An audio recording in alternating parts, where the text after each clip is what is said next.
Hey guys, what's going on? Troy at Mountain Man Treasure here, and today a quick look at some stuff that I've sold and some stuff that I've bought. Mountain Man Treasures. Welcome into the channel, guys. My name is Troy. I'm a reseller in Montana. That means I go to garage sales and estate sales and thrift stores. I buy stuff and then I sell it. Again, hopefully for a profit. Works out that way most of the time. And we've got 9 or 10 items heading out of the mountain here today. So let's go over and we'll take a look at those. And then I actually, while I was out doing a couple errands this morning, wound up stumbling into a garage sale. We had snow overnight, guys. It's not garage sale season yet in Montana, but I saw one. I stopped. I didn't expect to see one today, so we don't have video footage, but I am going to show you what I picked up. Nice little selection today, and we'll start off with the littlest of them all. One of the old teeny mates. This, of course, Pittsburgh Steelers wide receiver. These things so easy for me to list. You could sell similar, just change the photos, essentially, because I got a lot of them, different teams. And this guy sold for $349 plus shipping. I paid $299 for an entire bag of them. So the first one sold, and then the rest profit, right? So I get, $3 at a time off of these. Is that much? No, but remember, it was an entire bag. So we're definitely going to make a lot of profit off of it when it's all over. These we're definitely making profit because I got these at no charge. This is a mini collector's helmet from Bell Racing. Ride with Jeff Gordon in Chicago. There it is, 9/14/14. And it's not actually signed. It's just part of the helmet, but these are relatively rare. I got these from AARP. I do some work with them, help them out with some of their teletown halls and that sort of thing. They're cleaning out a closet, and they had a whole bunch of these that they'd picked up at some point and said, you know what, we don't really know what we can do with these. Do you want them? And so, yeah, I took them. We've given one away on Whatnot at one point, and I've sold a couple of them now.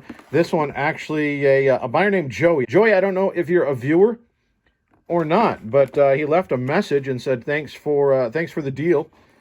And so, just in case you are, thanks, my friend. This mini helmet going out for $35 plus shipping. So that a good deal for these, like I said, pretty rare. How about a video game? Of course, we sold a video game. Of course. For the original Xbox, The Sims, old school Sims. This not a valuable game at all. I priced it low just to move it. $6.99 free shipping. So we're just going to make a couple bucks off of that. Sold another Moon Knight. This is one of my favorite covers of those that we had listed. Moon Knight from 1985. This is number 6. Just love the use of colors, and it's just a cool cover. And this one, this is the last of this that I had. Sold for $7.99 plus shipping. A For Sure viewer sale back here against the old Mountain Dew mini fridge. Henry Huggle Monster. We used him as a example the other day in our video on photo editing and photo room, and Miss Jane saw him and said she instantly fell in love and had to save him for later.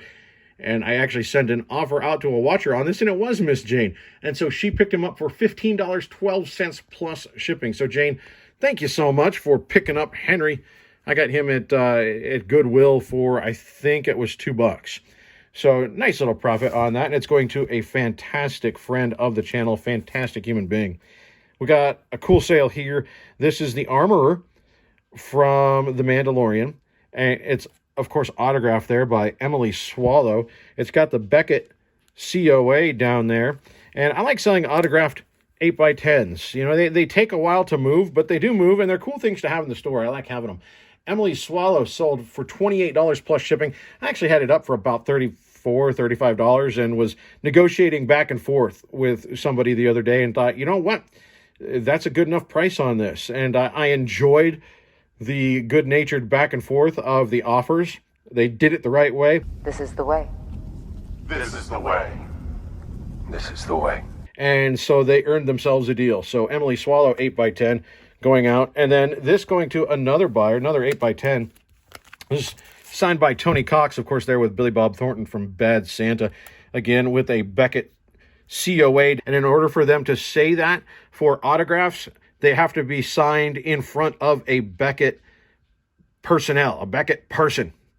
And so this was signed in the presence of somebody with Beckett, and so they can say, yes, Tony Cox signed this. There's Tony right there.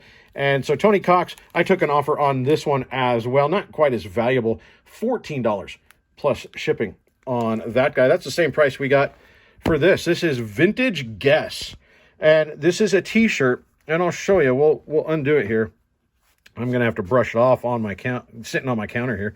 Got all the fuzz on it. But check this out. This is single stitch on the bottom hem. Okay, and it's also single stitch on the sleeve. So it's double single stitched. And all that means is back until about the mid-90s, thereabouts, one line of stitching. You know, very often if there's one line of stitching on the sleeve and or hem, usually it's the sleeve at least, that it's at least a shirt from the mid-90s or sooner. Now, there are some modern shirts that do that still. They like the look of it. But they stopped doing that and went to double. And this, a true Vintage Guess shirt, and I took an offer. $14 plus shipping on that one. Picked that one up for a couple bucks at Goodwill. And this one, the coolest of the bunch. Again, I'm picking up fuzz from my counter here. Old Joe Cool himself. We got Snoopy giant. I mean, this is a t-shirt. It's a giant hit on the front. And this one you can see also on the bottom is single stitch. This from 1994. This one also on an offer. Offer was sent. I countered, went back and forth, and we settled at 40. I think this probably, it could have gone for 45 pretty easily, but I've been hanging on to it for a little while, and it's such a cool shirt. I wanted it to go to somebody that really wanted it, and yeah, I appreciated, again, the back and forth of the offers. And so $40 plus shipping for Snoopy. So a nice variety of stuff heading out, but I mean, take a look at my store. It's not like I have a niche. It's cool to see that model, at least for me, works.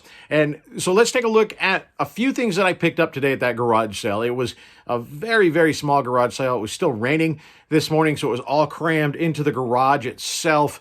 And I didn't see a whole lot. There's some cool art pieces that just I'm not into, and some golf stuff that not worth reselling. And, you know, there were some okay things, that just things that didn't have resale value. But I found a couple.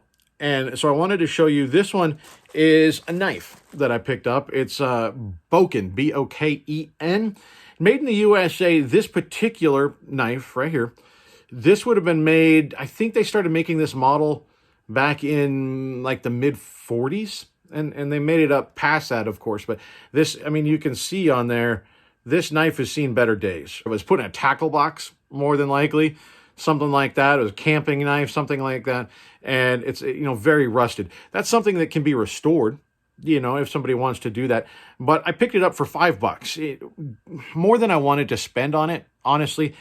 But that name sells very well. And this particular knife, it's not a super high-end knife, but it's a high-end brand. They sell pretty well. And so I did pick it up. I'm going to sell it with a discount on it, you know, people knowing that, you know, whoever buys this, they're going to have to restore it a little bit. But there's people out there that like to do that. And otherwise, this is in good shape. And so I think for this, I should be able to get in this condition, maybe $25, something like that. So not a huge score, but definitely some money to be made. And then I picked up this bag for 50 cents of foreign currency. Now, what we have first, these are lire, I guess. There's, I think, 6 of them in here. These are from 1990. And I don't think that they're worth much. They're from Italy. And she didn't really think they were much either. And that's why she was selling them for 50 cents. But I thought, you know what? I'm going to take a shot. You know, at least learn about something new. That's how I like to learn new things, is buy new things. And then I can delve into the research and learn about the thing that I have and the variations of it that might be worth more money to keep an eye out for next time. And that's how I become a little bit dangerous in a lot of bit of areas. You know, at least I get myself basically familiar with some stuff. So what I'm going to do is I'm probably going to lot these up and sell them for a couple bucks on eBay. They're not worth a ton. not even all together. It's all obsolete currency. But there's also with it right here. I mean, this is, I'm not going to take them all out, but it's all full of just different foreign currency and from all over. She actually grouped some of them together. Here's Canadian, Germany, Denmark, Norway, Mexico she's got labeled there. And then there's a bunch of stuff in here that she didn't label, she didn't know, or she wasn't sure. And some of it is pretty cool. I did find a couple of Mexican coins in here. Here's one of them from 1944. So we're talking World War II era. Yeah, you can't see it real well, but it says it's from 1944. Most of these are worth $1 or $2, right? I mean, collectors would want them potentially in their collection if they collect foreign coins, but they're not high-end coins. So I'm thinking I might do a whatnot auction on these coins just to try it out, you know, because if we're selling it at $1 a piece, you know, maybe the coin folks would be interested in adding to their collection for relatively inexpensive price tag, right? Because once you buy that first thing on Whatnot, the shipping on all of them are $1 after. So potentially people are getting into these for $2 a piece.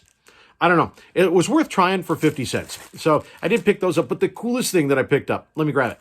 $10 for this. Check it out. It is a ration book holder.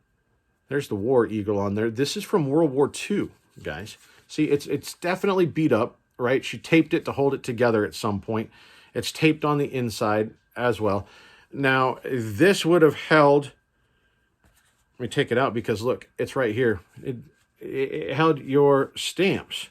And so what's so cool, this was this lady's. She said, oh yeah, this was mine during World War II. So check this out. This is Phyllis Zulch, and she lived at the time on 51 Colgate Road in in Great Neck, New York. And at the time, her occupation was schoolgirl. She's 4 years old at the time during World War II. And so the ID card is filled out, which is a neat thing. And then inside, there actually still are some ration stamps. I got to be careful because I don't want to rip them out. And there are a couple other pages of these ration stamps. So I think that's really cool. I mean, it's certainly a part of American history right here. And to get it from the original owner who said, yeah, this was mine during World War II, that's pretty cool. You know, and on the back, it's got instructions. This book is valuable. Do not lose it. Each stamp authorizes you to purchase rationed goods in the quantities and at the times designated by the Office of Price Administration. Without stamps, you will be unable to purchase those goods. And then it goes on to describe, here's the instructions. Don't throw the book away when all the stamps have been used, because you might have to give your book, you know, this part of it when you apply for subsequent books. This is actually book number 3. So they had books 1 and 2. And then if this was used up, they'd have turned that in and gotten book 4, right? And so this is just really cool. You can see there's the instructions there on the back as well. And I'm a sucker for history, especially that World War I, World War II era. I just think it's really cool.